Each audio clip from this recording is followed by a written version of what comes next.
ढवळे हांगा स्क्रॅप यार्डाक उजो लागलो आसा. आतां मेरेन 5 ते 6 गाडी येवन गेल्ले आसा, पूण अजूनय उजो कंट्रोलान येना आनी तांचो प्रयत्न चालू आसा उजो कंट्रोलान हाडपाचो.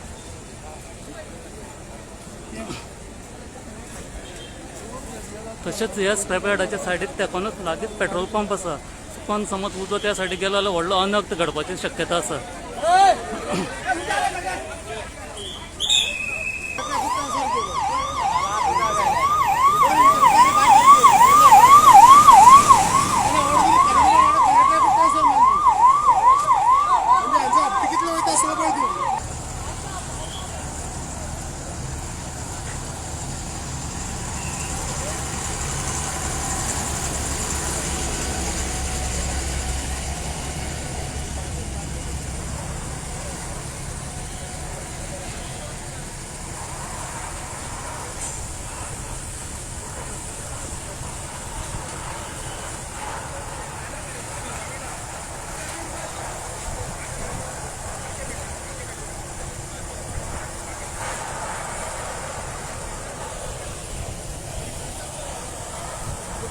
ढाम ढाम